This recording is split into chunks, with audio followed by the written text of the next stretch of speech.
What is up, podheads? Tony back here with the Podio Slave podcast. I am joined by Anthony. We just had another phenomenal conversation, which you clicked on it, so it's going to be good. Anthony, how you doing, man? I'm good. We're recording on a Saturday. We are, yeah, yep. It's rare. How many? We've done a few of them. A handful, yeah, yep. Weekend Warriors. I think we've thrown that out there. Yeah, and the nice thing about doing a Saturday is don't feel like we're cheating on anything per se. Like, doing stuff we shouldn't be. Like, oh no, this is what we're doing today. Like, we have a conversation with Marshall Gallagher of Teenage Wrist, which we've wanted to do now for a couple of years, and we had it. And he was phenomenal. It was great, and we didn't feel like we had to rush anything or get it done in a certain amount of time. It was just a free flowing, awesome conversation. Just let it cook. Yeah, there's I think my kids are sleeping. I think it's nap time here. People are mowing the lawn. Mowing the lawn. Let's just let it rip. Yeah, we tell them this at the beginning of the episode. I think if we had a fantasy draft of modern bands that we want to chat with, they're at the top of the heap. Teenage Wrist. Mm-hmm. I think they check every box. They're at the middle of the Venn diagram of, I think, everything we love sonically, like music wise. Man, they're it. I mean, who's better? I don't know. You tell me, listeners. I don't know. Yeah, no, they're great. You turned me on to them a couple of years ago when Earth is a Black Hole came out, and you had it in your top 5 for 2021. And I was like, all right, let's dig into this. And then we were both super excited for Still Love, which just dropped a little over a month ago now, and for good reason, because it's fucking phenomenal. So the arrow is pointing upward for Teenage Wrist, and we're here for it. And to be able to talk to Marshall about where they're at right now and how they got there, pretty cool stuff. Humble guy, creative guy, down to chat.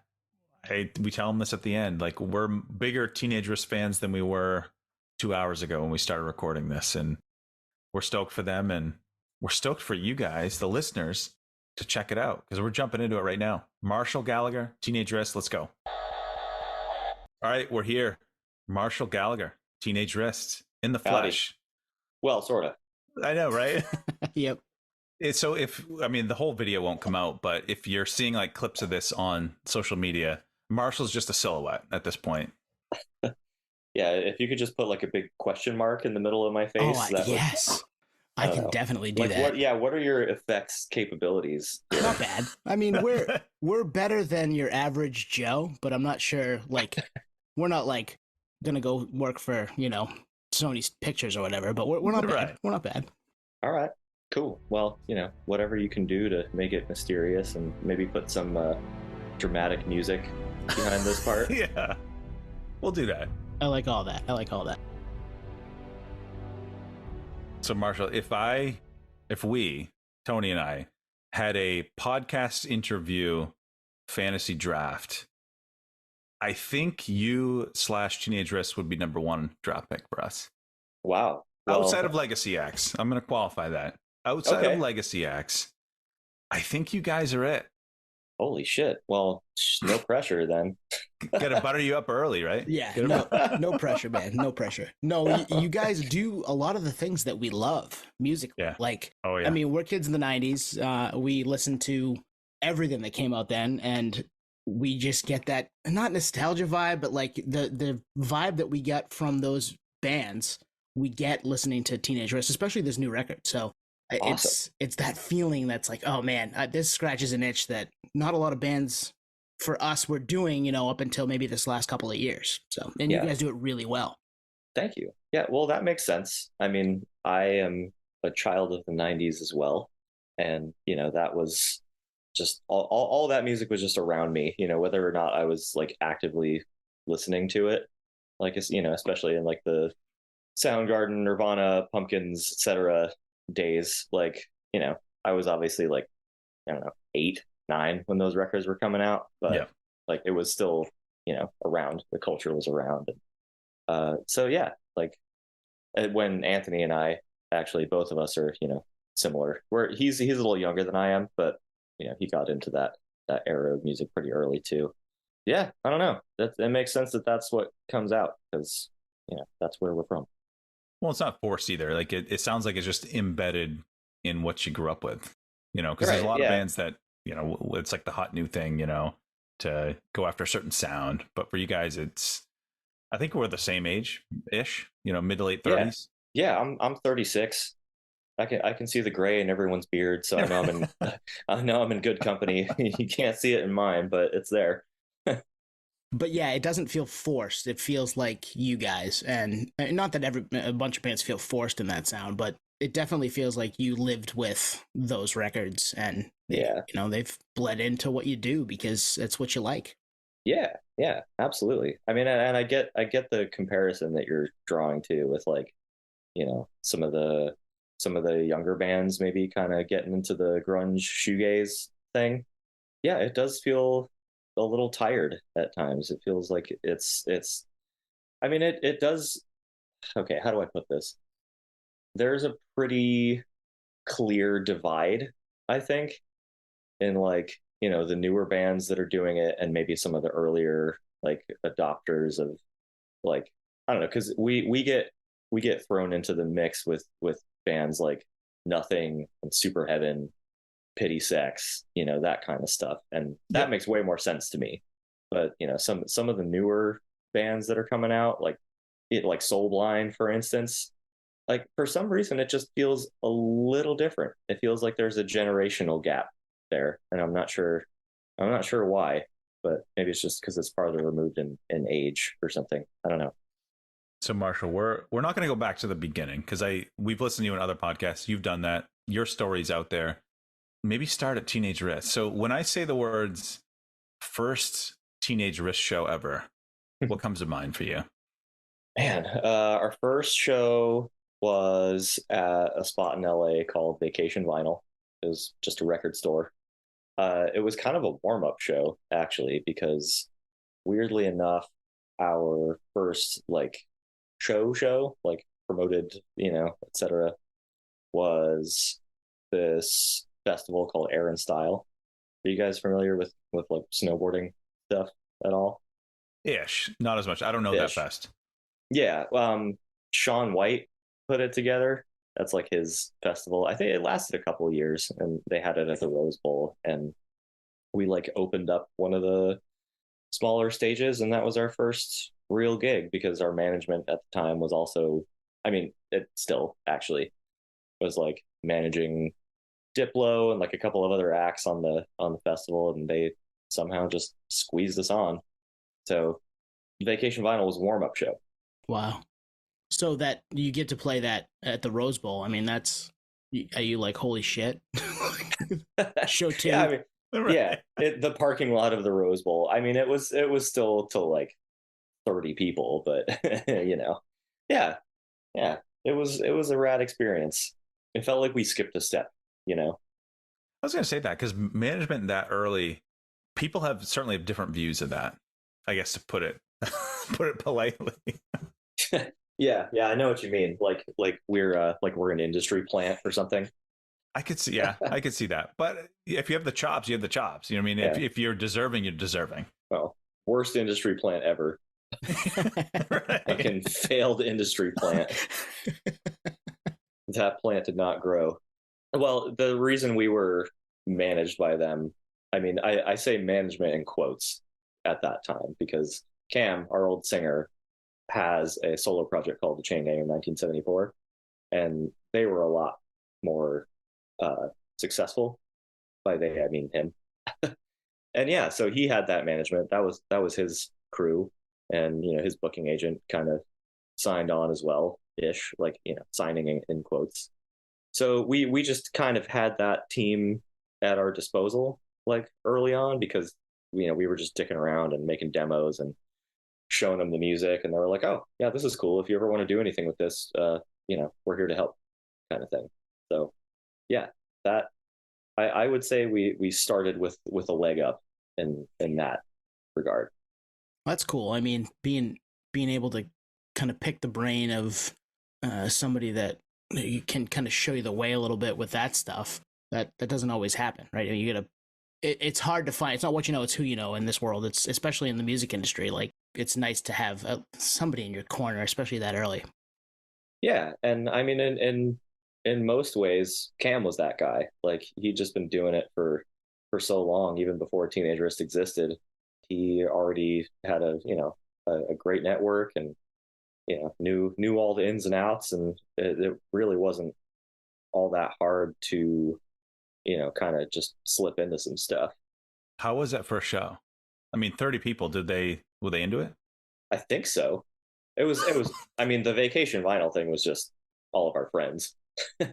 So, yeah, at that time, the one thing that sticks out for me is like Cam and I were sharing kind of vocal duties. He sang most of the songs, but I sang on like 30% of the songs, and I did like backing vocals and stuff. But we had another guitar player, and we had no idea how to like set the stage up to have like two, quote unquote singers, lead singers, whatever. So our guitar player at the time, we just stuck him front and center in the middle with no mic or anything. So he was like the focal point. Yeah, and then we were left and right surrounding him. So it made zero sense visually. I've never seen that ever. I mean, we've probably been to 1,000 shows together, John. I've never seen an arrangement like that. So that's amazing. Yeah, I feel like I have seen that before, because there's that thing sometimes where the singer doesn't want to be a singer, really wants to kind of be in the background a little bit. And actually, if I had my way, like I would be that guy too, like I'd be way off in the corner and just let the other people just kind of take the spotlight a little. But it does look weird. It looks fucking awkward. So you should have just gone full Maynard, and both of you had been in the back and facing away from the crowd. And that's what I'm saying. Like that's the fucking dream. Like, dude, I saw Tool when I was like 15 at some giant arena in Denver, and Maynard was doing that thing, and I was like, that's so fucking cool that you just cannot see him. Especially when you get to a point where like the crowd isn't upset by it. They're like, this is still amazing, Like, yeah, they're like there for the weirdness, and they Tool like captured all of the fucking weirdos that didn't care about like it was a presentation in its own right, and it helps to have like production and stuff like that, which we've never really had. Like we barely get like house lights, at our shows. But yeah, I don't know. I think it's weird that you bring up Maynard, because Tool kind of exemplifies like the shit that I've always wanted to do, just get weirder and weirder and longer and longer songs, and just not really I don't know. They seem like they couldn't care less about what their fans think or what anyone thinks about their shit. They just do it. And it makes the fans go nuts. Like right. They love that exactly. shit. Right. They're in even more. Exactly. Those, I mean, huge Tool fans here. Obviously, I've been listening for a very long time and seen him. I remember the first time seeing him, I was like, "What is he doing? Like, this is awesome!" But I didn't get it. And then I grew up and saw, they're a different breed when it comes to that stuff, especially live show. It's all about being in the building. It's not necessarily about watching what the front end does. Right. Yeah. Totally. That said, Tool fans are the fucking worst. I won't take offense to that. I've never. Well, I mean, I'm a Tool fan, and like I put myself in the lower than super fan category. But man, those super fans are. I don't know. There's something about like math rock and like prog fans in general. They'll just like they'll let you have it if you're not like fully. Like I sat down at one point, like an hour into the show, and some guy turns around. He says, like, stand the fuck up, man. This is Tool. Yeah. I'm like, he's like this 30-year-old man. I'm 15. Like, don't fucking yell at me, and man. They're 3 songs in. Yeah. Well, what's interesting to me about Tool fans, it's like if you weren't that passionate about Tool, what was it gonna be? Like if you didn't find Tool, like were you gonna be this like animal rights guy? Were you gonna be this like, you know what I mean? This like gym rat? Like what was it gonna be? What were you gonna harness that energy for? Yeah, it's an addiction, just like being a gym rat or a drug guy or something. But a lot of those people probably did all those things. Of course, not too many gym rats in the Tool crowd. No, not anymore. No. Yeah. So, like we said, we're pretty much the same age, mid to late 30s. When you guys started, was there a sound that you were like, all right, let's go for this? Or as you're creating, you're like, all right, let's shift it to this sound? Or was it just, let's just jam and see what happens? Early on, it was, there was a little bit of a focus just because. So I've been kind of, fucking around in this general style for as long as I can remember. But Cam, when we started the band, he didn't like he loves all this music, but it seemed like he never really had a proper outlet for it. So, when we got together, like the first thing we jammed on was just kind of like this. It was more in the land of like Nine Inch Nails. Oh wow. So a little bit like what's not indie sleaze, but like the heavier version of that. You know what I mean? I'm having trouble coming up with bands that the style that I'm talking about, but that was like the first thing that we did, and it was it was a shot in the dark. But then he started showing me, and I had never heard of like Swerve Driver and Catherine Wheel and like some of those Creation Records kind of bands. He was responsible for getting me into that. So he was like, "Why don't we do a track that sounds like Swerve Driver?" And I was like, "Sick! I already know how to do that. Just from playing guitar." So we started off kind of chasing that sound, and yeah, it evolved from there. It's so eye-opening when like someone name drops or references bands or introduces you to bands that somehow just missed you in the moment. Yeah. Whether it was just like you were into maybe adjacent bands or whatever, but I'm like, what the hell? Because chances are you probably had a chance to see them, but you just weren't into them, I don't know. I think maybe Swerve Driver came and went before I was even really going to shows. Yeah. I mean, 90s for sure. Yeah, same can be said for like most of the shit that I'm into. Like, dude, I just saw Sunny Day Real Estate for the first time like this year. Because they're on that makes two of us reunion circuit. Yeah, and I'm not mad at it because they sounded incredible, and they're probably better than they ever were. I'm jealous. I'm jealous of Anthony because he went to the late August is like the busiest time of my work year, and he went to the Portland Sunny Day show, and I couldn't go, and I was so like I just should be there. Screw work. Like why am I doing all this? It's still eating at you right now. It is, yeah. And especially since we talked to Douglas Robinson of The Sleeping, which probably came out last week, and you get to see them open, and it's like, fuck man, I wish I could have gone to that show. Oh, that's cool. Yeah. Yeah. Well, sorry you had to miss that, man. I'm sure they'll be around dude, they're bigger than they've ever been. That's for sure. So I feel like they're just going to keep doing it. I mean, that's a good point. Like you just keep kind of grinding away at it, and more people take notice, and then a new group of fans kind of grows up and says, "Oh, what is this? Like, I want to check that out." Do you guys think that way at all? I mean, I'm not like super diving back into this is a tough one because like most of the bands that like I draw the most like nostalgia influence etc, they're either just no longer playing or there's an iteration of the band that I just don't even care about seeing. Great point. Oh yeah, it's plenty like, of that. Like not even any original members left or something like, or they're like 70 something, but yeah, dude, when I was at that Sunny Day Real Estate show, I keep telling people this, it was like me, a bunch of 40-year-old dudes and a bunch of 20-year-old dudes, and I was like, the generational gap here is palpable, but I fucking love it. It's like so cool that like this new generation is discovering. It's like, thank God for the internet. Well, it's this weird element of scarcity too, like just supply and demand. Like they're kind of this like, I view them as like this. There's a mystique around them because there's like such gaps in catalog. Yeah, and we saw it with the pandemic, with all these bands coming back, whether it's they were bored and just reconnected with old members. Either way, like I'm in, because there's a lot of bands that I never got to see that I've seen recently. I don't know if you like As Friends Rust, but I'm seeing them in a few weeks. Like one of my favorite bands from late 90s, early 2000s. Like, cool. I didn't think that would happen, I I don't think I've even heard As Friends Rust, but yeah, now that I know, I'll check it out. Well, if once you do, go back and listen to one, which we did 20 years on with Damien from the band.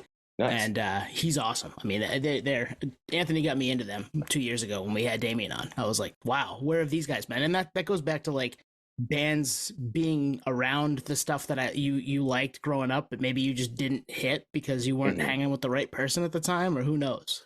Like it's wild. It was stuff was not as easily accessible at that time.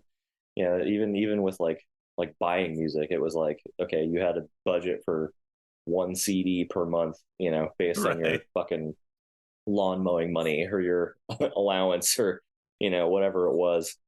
Yeah. But then like, of course, the whole CD burning party thing happened, and that made it a little bit easier for me, at least. Probably half of my CDs were burned CDs. I think I was commissioner of that era. You were. Absolutely, dude. I have so many CDs that I burned off of your binder. Yeah. The Bible. Yeah, I still have my giant binder. There's like 400 CDs in my closet, and I don't know if I'll ever touch them again, but I don't have the heart to throw them away. I would tell you never know, because I actually fairly recently pulled out a farewell show from a local band that we grew up listening to and going to shows here in Maine, and I burned it and gave it to another friend of ours, and I was like, I'm glad I hung on to these, because he had no idea it even existed because of the time. And he was like, holy shit, dude, you have 3 CDs of a live show of this band that I love? Like, yep, I do. Crazy. That's so rad. Still digging into the archives. I think the next big one for me, as far as, bands that reunited over the pandemic, I think I got to go see Botch now. Did you guys get into Botch? Oh, yeah. Yeah. The Romans yep. LP. So good. Mm-hmm. Mm-hmm. They're playing big rooms, though. I'm shocked. I'm like, are they? I don't even know. We're on tour pretty much the entire time that they're going to be doing shows. So unfortunately, I can't see them on this round. But that's cool. That's cool that they're playing big rooms. They're playing Roadrunner in Boston, which is 3,000 to 4,000 cap. Like, whoa! I don't know the concert history archives of Botch, but the peak was probably maybe a Furnace Fest, or you know what I mean, that level. Yeah, I don't feel like they were that huge. Not 4,000 cap room level. No, it's nuts. I mean, the openers help for sure, but it just shows you the power of scarcity. You know what I mean? Like, yeah, man. I mean, that's the goal.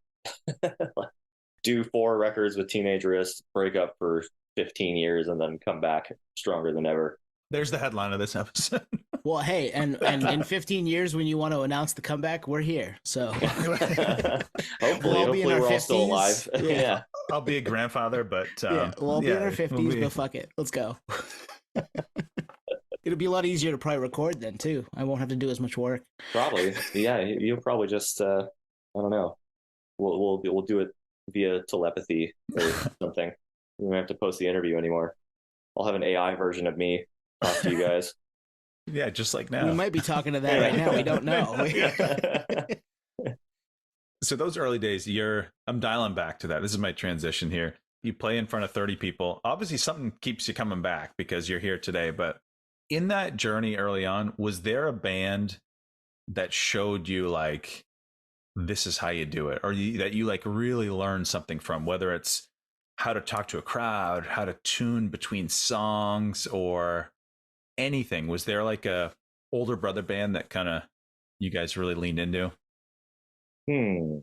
As far as wrist goes, no, not really. Right, because I mean, we had just been doing it for so long in other projects that we had already sort of figured it out a little bit. I think probably there was a little bit of a learning curve just playing like really, really loud rock music for our singer at the time, because his stuff was more in like the running tracks lane, like fairly poppy, different mix entirely. But other than that, like we just kind of I mean, we were all old already when we started it. It was like I was 30. No, I was 28 when Teenagerist like really started going. Which is kind of old. Like if you think about it, think of your favorite band. I guarantee you they started younger than that. Yeah, totally. They're all like out of high school, pretty much. I was like, dude, I got off a tour recently with Incubus, playing for Nice. Paris Jackson. I've been playing bass for some reason. I don't know why they got me playing bass, but they started in high school, and it was their first band, And they're still together, which is and wild. they're still together, and they're in Yep. their late 40s, like or early 50s even. So Not a ton yeah, of turnover either. I think DJ changed and Dirk left, right? And Ben yep, Kenny joined. And I mean, and it wasn't like it was amicable with Dirk. Like he was just moved on. So it was, I think, I mean, I'm putting words yeah, in his mouth maybe, but the fact that they're still mostly the same and the sound is the same. And we saw them in Portland, what, 4 years ago, Twan, and they were on the Make Yourself tour, and that was fucking, they were phenomenal. It was awesome. nice, So yeah, good. and they were just like they're so young when they were doing that. So many of these bands were just like right out of high school, and that was always like my goal, like fucking hit it hard right after high school, free, go do whatever the fuck I want. It just never happened. I didn't fall into like a situation where everybody wanted to do that, or maybe it's just the band wasn't good enough, or something like that, or somebody was a shit show and couldn't keep it together. Right. Uh, Right. yeah, and I didn't hit that until this band. So yeah, we had already kind of gone through the motions.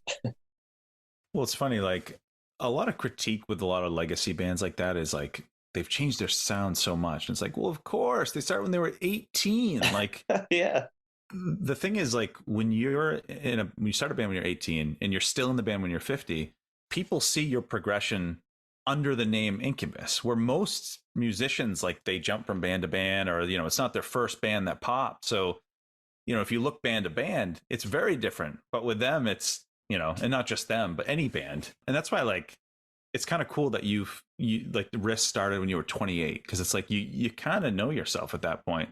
I mean, I don't know myself at 37, but maybe yeah, you did at 28. yeah. It's all relative, but yeah, I mean, I'd say we had a little bit more of an identity coming right out of the gate. We had some idea of what we wanted to do. Those the paths changed. Obviously, they diverted a little bit from one another, but yeah, it was nice to. I mean, we still we love to experiment, and like because we get bored really easily. We like to try shit we've never done before, and we're bored with every record that we put out. I'm already bored of the one we just put out.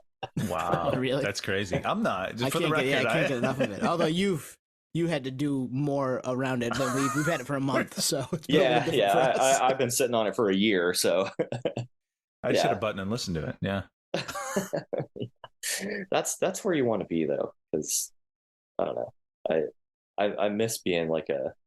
I mean, I don't miss. There are records that I still just like absolutely fan the fuck out over and just play out for days. Anyway, that I think I'm sidetracking from what we were originally talking about. We don't mind that. We love that shit. It's funny to hear you say that, because and we've heard that from numerous artists. I mean, we've had probably close to 100 different conversations in our almost 200 episodes with people who, like, they're promoting the record they just dropped, where you're in that world right now, but they're like ready to do something different because they've been in that world for a year, and it's Mhm. like, I know I have to go talk about it now, but shit, like, I'm ready to try something new. you know Yeah. Like I'm already thinking about like, okay, what the fuck do I want to say, and what do I want to do on the next record? If there is a next record, which I don't see why there wouldn't be at this point. Good, please keep making music, we love it. Yeah. It's definitely it's like a 2 or 3 year process though for us. Like I can't keep up with the level of content creation that's required these days to keep people's attention, and that's probably gonna bite me in the ass at some point, but that's just the way it goes. I think we got into you guys in the Earth is a Black Hole era. Like I Oh, remember nice. hearing the name maybe before that, but if we did, we didn't listen. Like that was the era. And I Right. remember just listening to Yellow Belly and Silver Spoon, I'm like, I don't know what Teenage Wrist is about, but I'm in. That's awesome. Those two songs I think are my favorite off of last record. Yep, I can see think that. they're probably the most like coming from the most natural, genuine, part of my musical soul.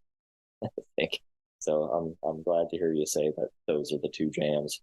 Well, Anthony got me into it around the time that it dropped, and we were doing our like best of the 2021, and we're like, this record, and I was like, you're right, holy shit, and that's when we were like, we want to talk to these guys.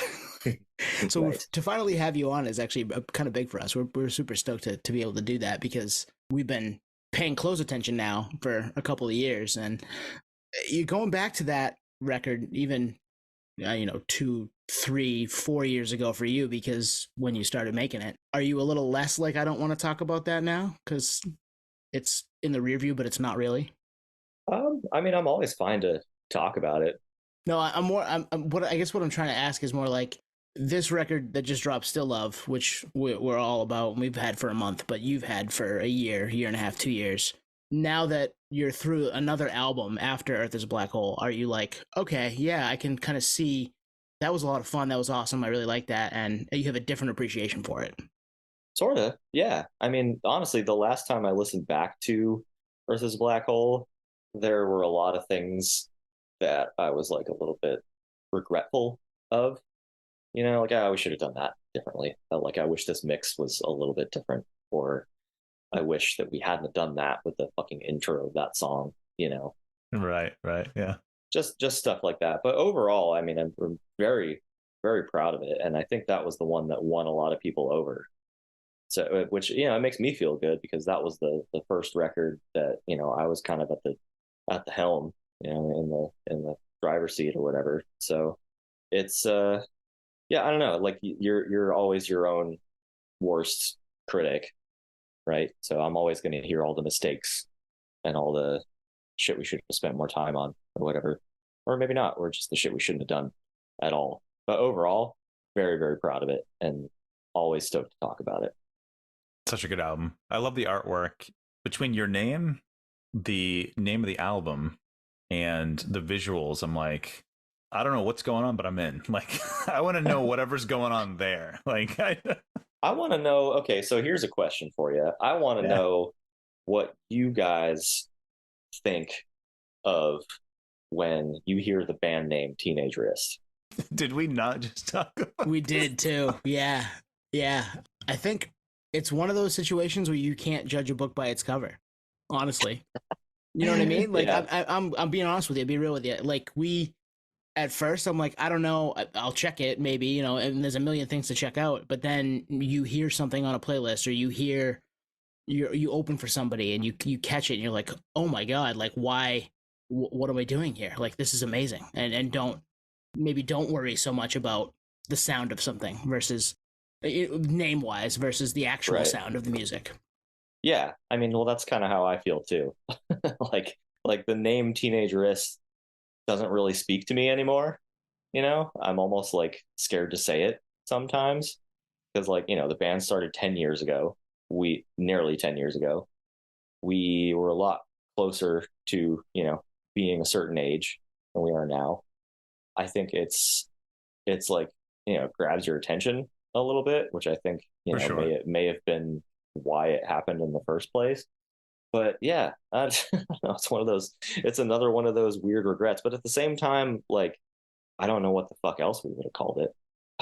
Well, that's kind of what I was thinking about, is like, we know you as Teenage Wrist. So if you, in another world, if you came out as like the band, the blank, whatever, it wouldn't have fit. And maybe it's because I'm like blinded by the context I have of you guys now, but it works and it fits. And yeah, and it's too late to go back on. That's always the look at our name. I mean, yeah. Our name was the best we had at the moment, and yeah. And now we're almost 4 years in, and we're like, shit, should we change it? But like, we don't want people to like not know who we are. Oh, it's those guys from that. No, I want you to still know we're still here, like that type of thing. Yeah. I mean, whatever. There's like, I can't even come up with a band name that I love. You know, like all my favorite bands have the dumbest names. Fucking Blink 182, man. Yeah, This is part of our conversation the other night, yesterday afternoon. We're like, I mean, and then 30 years go by and you're Blink 182, and it works obviously because the music was good and people dug it. But would they have liked the do over as they started to gain traction? Maybe. yeah, probably. But whatever they're going to come up with now is like, I don't know. It's probably not as cool because yeah, there's it's removed from the all the iconic shit that they did. Yeah, Teenage Wrist, like it felt like one of those things where it was like, okay, we have to name the band now because we have 6 songs and we're going to record them, and what are we going to do? And so Cam was like, hey, have you ever heard this song Teenage Wristband by Twilight Singers? And he was like, what if we just called it Teenage Wrist? And I was like, great, done. Because we never expected it to go farther than our fun side project, that we were going to put out ourselves. And yeah. Well, it's funny. Like we've talked to so many people, like we think there's this elaborate scheme or plan or like brain trust that went into anything. In most cases, it's just product of the moment, people being in a room, urgency, label pressure. Like there's not a big story in most cases. Yeah, fully. So much of this shit is just spur of the moment, like game time decisions. Like we came up with the name so the label that we put our first EP out under is just us. It's just we had to come up with a fake label name. So we were like, okay, let's just put 2 fucking words together that sound cool. Pale Wave. And then all of a sudden, there's this band afterwards called Pale Waves, and there's no connection at all. Like they got it from someplace completely different, and we just came up with 2 random words and stuck them together. Shit just happens. There's no conspiracy. Right. Yeah. And you just don't know what is gonna maybe take off, and then you're stuck with it. So you know, as to not lose the goodwill you've built up over 10 years, and people starting to take notice and really liking what you're doing, and like, do we like halt that by changing stuff? Like, I don't know if that's that's a tough thing to do. Yeah, you can't. Like whenever I've tried to, or whenever I've seen a band try to rebrand in that way, it just doesn't really catch. Doesn't it only works to your detriment, I think. It like, I don't know, at this point I'm thinking about the name Teenagerist like a shitty tattoo that I got when I was 18. I love it. It's part of my history. It's part of my identity, and I would never remove it. But it does have a certain, like, really, that's what we decided was going to be cool. Yeah, that's so funny. We have names for that stuff: Band Vantage and Bandicap, and it just you just don't know. And I think it's right in the middle, honestly, because like it makes you think, and you're like, all right, what could this even be? Like, I have no idea by the name, like what it's gonna sound like, but at the same time, you're like, do I want to check it out? I don't even know. Like, it fits right in the middle there. Mm-hmm. Yeah, I'm trying to lose the like what you said earlier, Tony, or Anthony, Tony, directed all it. of you guys. Too many times. Yeah. About not judging a book by its cover. I don't know. Band names mean nothing to me anymore. I don't even care. That's smart. Honestly, that's smart. Listen to music, formulate your opinion that way. Right. And they all are starting to like sound the same to me. The band names. It's like there's only so many notes in a scale. There's only so many words you can pick from. So I'm going to jump. This is the awkward transition to the new album, Still Love, which it's a front runner for album of the year. It's funny, I probably said that in the last 3 guests, but I hadn't heard like the album I'm currently talking about when I said that. So I actually really mean it right now. It's so good. Thank you. Epitaph Records came out, about a month ago at this point. By the time this drops, about a month ago. And it's funny, you said that you sat on it for a year. Right? Well, by sitting on it, I mean we were making it.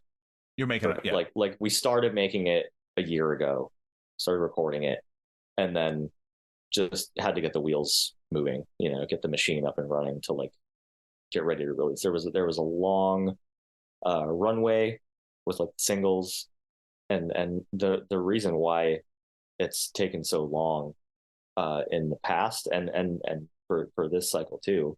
And I think this just changed recently somehow. I'm not sure the ins and outs of it, but vinyl production, it takes like 9 months to a year. It's like if you want to release your vinyl at the same time as your music, you got to wait fucking 9 months. So that's where we, that's how we planned it out. We had like 4 singles come out, and it was just so we could kind of pad for waiting for the vinyl release, or the production rather. Sorry, awkward pause here. Before you jumped on, Marshall, Tony's neighbor was mowing his lawn. My neighbor is mowing his fucking lawn right now. Bro, we're trying to do a podcast. Don't you know? Like, come on. Yeah, you should put signs up. Podcast in progress. So it's right up here. But you should get one of those on-air lights. I have a sign on the door, but that's just for my wife. It's just it doesn't stop the guy outside of this fucking weed whacker. It's like, bro, come on, man. Yeah. So if you hear that, we apologize, everybody. There's probably something going on my end too. I mean, I'm in Hollywood right now. Yeah, you've got there you go. Yeah, LA is the land of like never-ending yard work. It's like every single day of the week, weed whacker outside the window somewhere. So I get it. Well, we're here in Southern Maine, and it was a gorgeous 80-degree September day, and people are like, I gotta mow my lawn like 2 more times before the snow starts. So they're all getting it in right now. Gotta mow my lawn 2 times today. Yeah, pretty much. So yeah, you worked on it for a year. It's out in the world. You guys are you getting ready to go on tour to support it? You're talking to us to support it. Like, obviously, I think we've heard you say the creating piece is maybe your baby, your bread and butter, the stuff that you like the most. But are you excited to go on tour more, or are you excited to talk to guys like us? Say guys like us, please. I mean, yes to all. Like, I don't know. It's still wild to me, like connecting with any fan, like anybody that like really takes the time to dig into our shit, and like it hits them in a way that's meaningful in the context of their lives. And like, that's just still so fucking crazy to me. Like, I'm so grateful for it. So I'm always happy to connect with people and talk. I am very excited to start playing this stuff live. Some of it we're rehearsing right now, and it's really fun. It's really hits hard. The other part of it, like the other like 3 songs, are just like terrifying to play because like we just have not figured it out yet. We haven't figured out how to make it sound good. So I'm a little nervous. And we also did this thing on this record that it was a little bit short-sighted. It like in that we had a bunch of features, and now we don't know how to fill that space. Like, SA is not going to follow you guys around? Probably not. He's not going to jump in the van, That would be pretty cool. And I'm not going to rap. I'm not, in any position to do that. So, yeah, it's some of it's going to be a little weird, but it's just going to be, it is what it is. We're not going to have a fucking saxophone player out with us. We're not going to have Dave from Fear Before screaming his lungs out. I'm going to have to probably fill that space. I can't pitch shift my voice up an octave to sound like Soft Cult, It's just going to have to be the alternate live version kind of thing. But it'll come together. Well, that's one of the things that stood out with the album is you have saxophone. So I used to play alto sax. You did too, Tony, right? Sick. I did, yeah. Till about like 30 years grade ago. ago. Yeah, it was a while ago. Yeah. Were you guys on a ska band? We had names, but we never had the chops. Yeah, we were in a band called Mustard Plug. No, no. There's no band name that's too bad for ska. There you go. Yeah. But yeah, like I hear the saxophone on Sprawl, the cello on Diorama. I think they're scratching on Sunshine. Can you confirm? Maybe I'm just gonna let that one marinate. Ooh, maybe I'm just gonna let that one just like it maybe could be. Who knows? It's not credited. That just made the episode, actually. We're gonna say sorry to Sean. We tried. That's awesome. Well, there is S.A. Martinez from 311 on it. And that's pretty badass. I mean, we grew up with 311. One of the first, like, Anthony and I have known each other for 30 years, but once we hit high school and we had lockers next to each other and we listened to Sound System like every day, like, junior year of high school. Yeah. So Oh yeah. To have you guys be able to tour with them and then obviously pull SA in for a feature is just badass shit. Like, I love that stuff. That's fucking crazy, dude. Like, I don't know. 311 is one of the most important bands for me, like, period. In my history, you know, that was like one of it was the first band that I actually like really dug into as a fan, you know, like started getting into the whole history and buying multiple albums and, you know, just knowing them front to back, like knowing all the members' names and shit like that. Like, that's the first band for me. So it was pretty surreal to, you know, be on tour with them and hear SA's voice on a fucking track that I helped make. He sounds maybe better than ever. Yeah, So he good. sounds the same, if Right? not Like, better. Yeah. I'm listening to it and I'm like, was this an old verse that he just commissioned, like, that he just dug up for you guys? Like, it's sick. I don't know. I'm putting myself in your shoes. I'd be geeking out because we grew up with them and we still catch them when they come around. Yeah, they're still so good. You know, they're a live band forever. And a great one at that, live band. Yeah. Oh, fuck yeah. Yeah. And they're still going, man. They're still, I don't even know what else to say about 311. Like, Tim Mahoney is one of my favorite guitar players in the world. And just the fact that, like, we connected a little bit on the last tour and he's like, man, you're a great guitar player. I'm like, okay, I can die amazing. now. Like, I can quit tomorrow and Let me catch my breath. so happy. Yeah. Well, we get to talk to Peanut a couple summers ago. He graced the podcast, and we were all like in the moment, like, holy shit, we finally made it. Like, this is a band we've been following forever. And he's like, yeah, let's do it. Let's chat. And he was fucking awesome. And his kid played the Tetris theme on piano for us in the middle of the episode. That's right. That's incredible. Wow. Yeah, dude, Peanut's the nicest dude. He's so rad. He was actually slated to play bass on the record for like a couple of songs. But we just never like actually had the opportunity to get in the studio with him, which is, you know, it's tough if you're doing instrumental stuff. So he sent us like a couple of tracks and, you know, we like had some notes kind of thing. And it was too late. You know, it was like, okay, we're in mixing phase already at this point.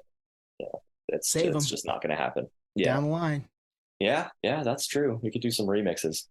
So when you started writing this, like, I imagine it probably wasn't a goal to have features. Is that just like naturally how it happened, or?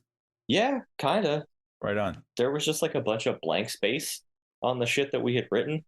And rather than try to, you know, slave over it and figure it out ourselves, I just kind of started sending it around to people. Like, you know, we had just connected with Soft Call. We just toured with them. And somewhere in the middle of that tour, I sent Still Love to Mercedes and was like, do you want to finish this? Like, do you know where to take this? Because I don't. And she sent it back and it was like, okay, this is perfect. That's it. You know, no notes. I think it's my song of the year. It's perfect. Yeah. Awesome, man. And I mean, I've listened to it a ton myself, but it's so fucking good. That's so cool. If it sticks around after a month, you know, that's a huge compliment, because not a whole lot of records stick around for me for a month. That's a good point. And that happens a lot. Like, New Music Friday pops off, 4 or 5 things, maybe you want to check out a song, 2 records, whatever. And then, is it still there a week later? Is it still there a month later? Is it still there next year? And that doesn't always happen. Like, you check it in the moment and then maybe you move on to the next thing. But when stuff sticks around, you're like, okay, this is worth something. Like, I'm really excited about this. Mm-hmm.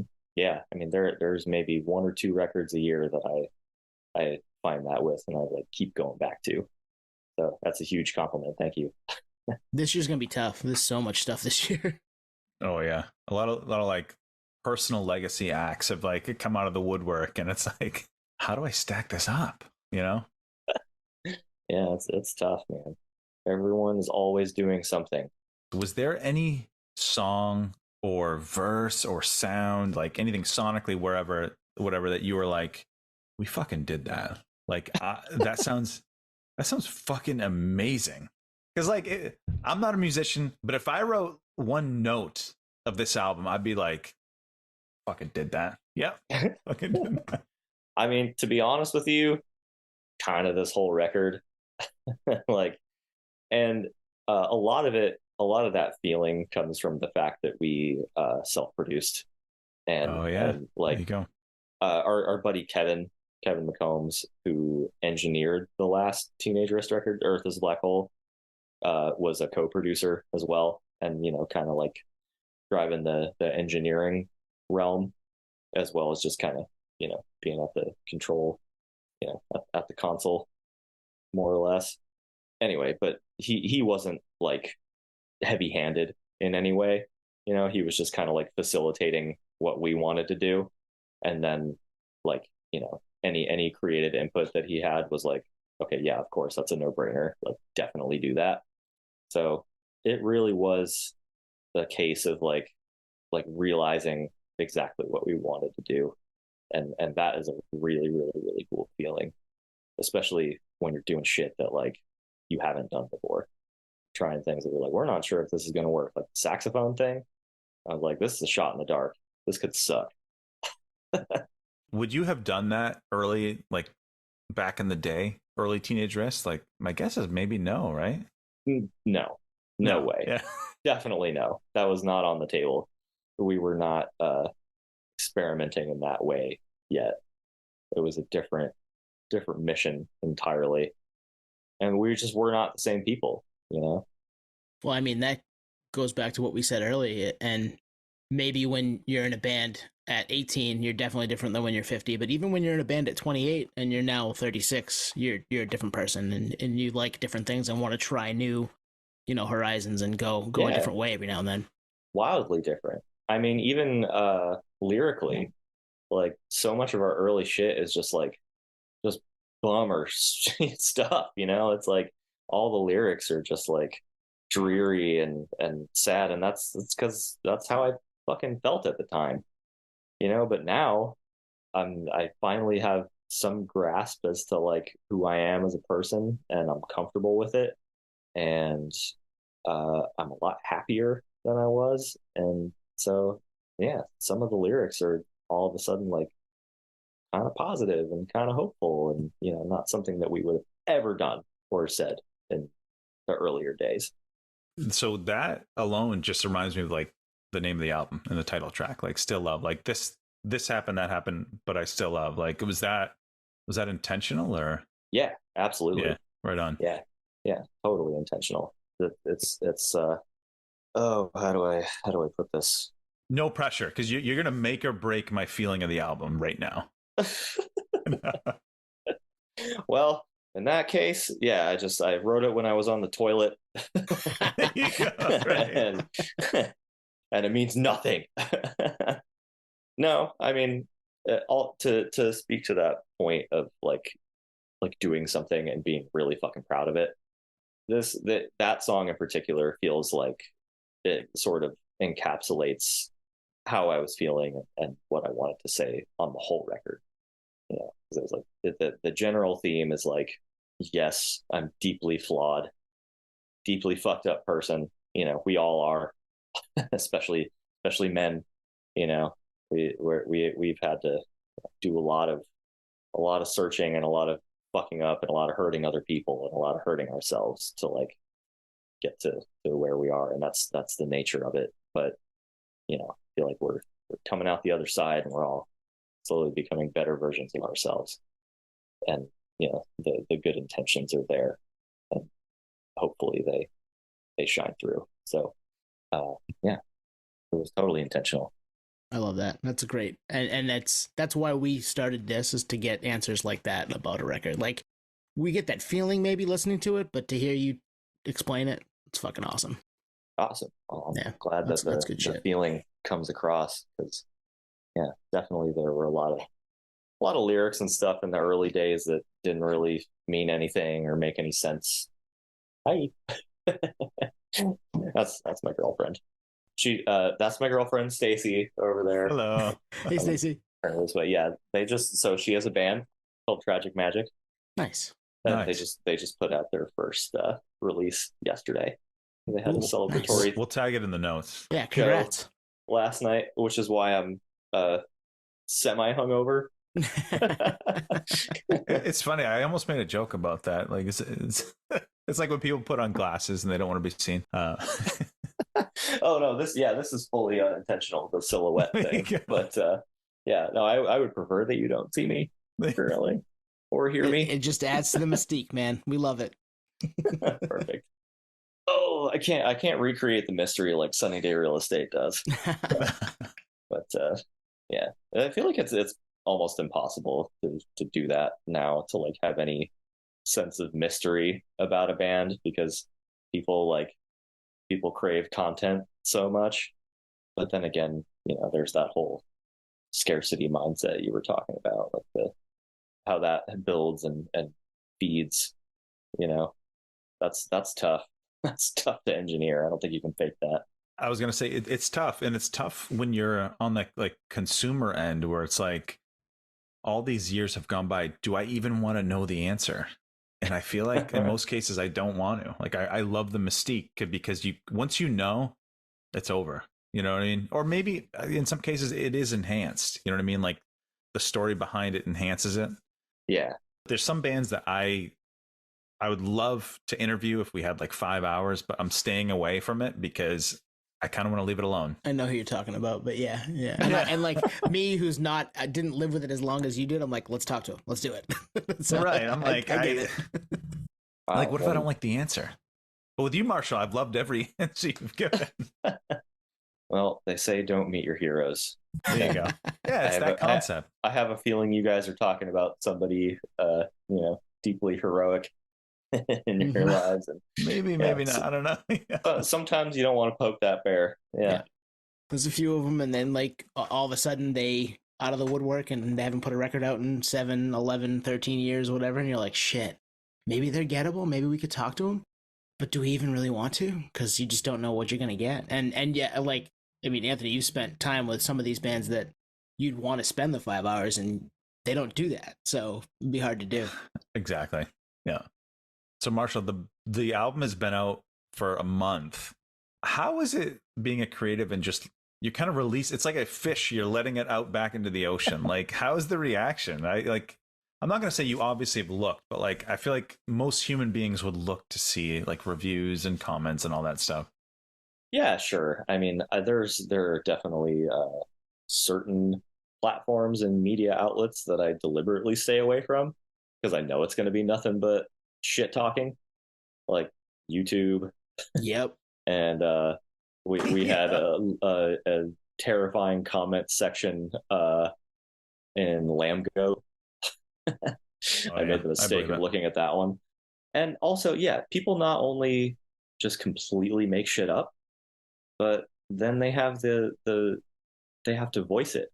They have to put it out into the universe, and it just that shit makes zero sense to me. Like it's the same guy that like just writes a 5-page Yelp review. It's the same guy. Confirmed same guy. He's probably the same guy that called us woke Ken dolls, Twan. Sick. Yeah, it is the same guy. I was like, cool, thanks, man. Yeah, thank you. There was a guy like 2 years ago, I think. It was after Earth is Black Hole came out. Just dedicated like 20 minutes on YouTube ripping us apart. But at that point I was like, we fucking made it.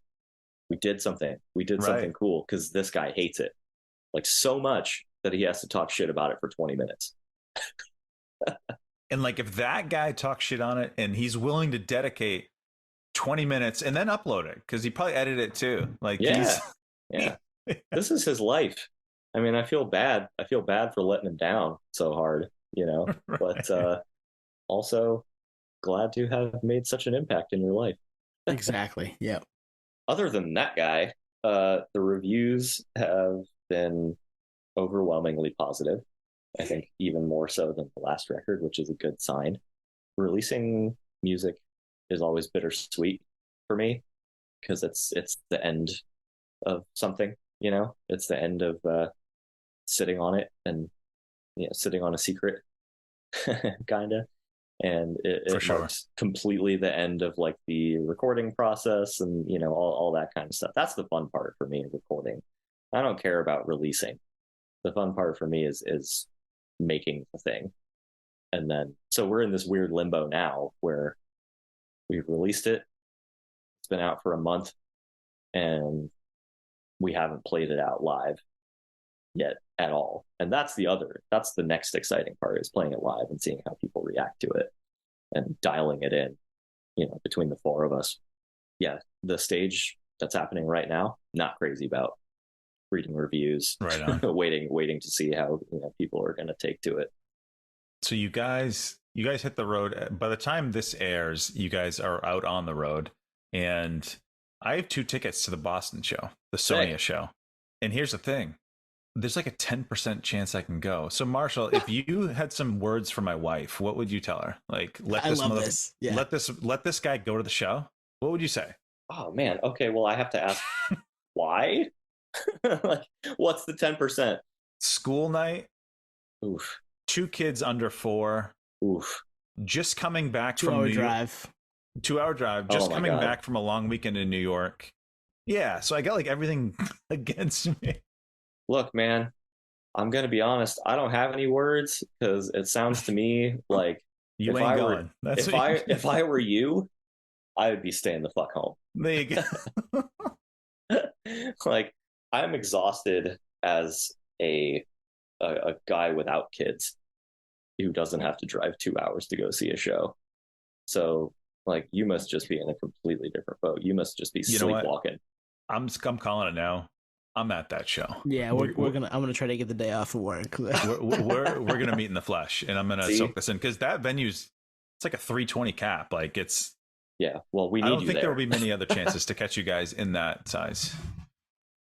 You say that now, but yeah, I don't know. This tour could go either way. We're playing some scary big rooms for us, and we're playing some real small ones. And every time we do a headlining tour, I mean, it hasn't happened a lot. We've done like 1.5 headlining tours, and we just have no idea how it's going to go every time.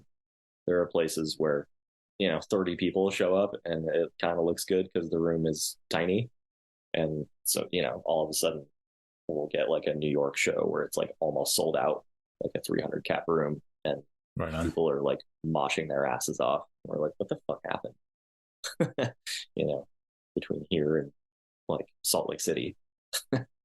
Well, I think Boston will come out, and that's the show that's closest to us. So yeah, they came out last time. That nice. was really cool, and we have a really cool package this time. I mean, not that we didn't last time. Last time was incredible. I love that package. I would do that package every single time if I could. Who was that last time? Soft Cult and Soft Blue Shimmer, and then Soul Blind was on the later dates. Right on. That's stacked. That's stacked. Yeah, this is stacked as fuck, and it's stacked this time too. But there was something special about that last tour, though. It really, like, that was a tour that we were gone for 6 weeks, and I just at the end I was like, fuck, I want to keep going. It's the first tour I've ever said that about. So wow. there was something in the air on that one, but hopefully this one is the same. I think it will be. I'm excited for you guys to get out, and you're going out with Spiritual Cramp, Initiate, Trauma Ray, and Slow Joy. It starts 9/5. So started about a week ago when this drops. If they're coming to your town, go check them out. Yes, please come. We need you. Especially the Boston date, because Anthony might not go. Yeah. Selling 2 tickets. Selling 2 tickets. Yeah. Hit us up with the DMs. Yeah. You'll notice it'll be a sellout. They'll say it's a sellout, but you'll know there's 2 less people. There's a space over there that Anthony and Tony should be standing. Yeah, I'll check the third party resellers. I'll see the 2 tickets for $2,000 a piece, and I'll know it's you. Yeah, we have a long history about reselling. Yeah. Oh God. Yeah. like scalping, like out no, anti like... that world, and anti people buying tickets and ruining it for people that just want to go see the show.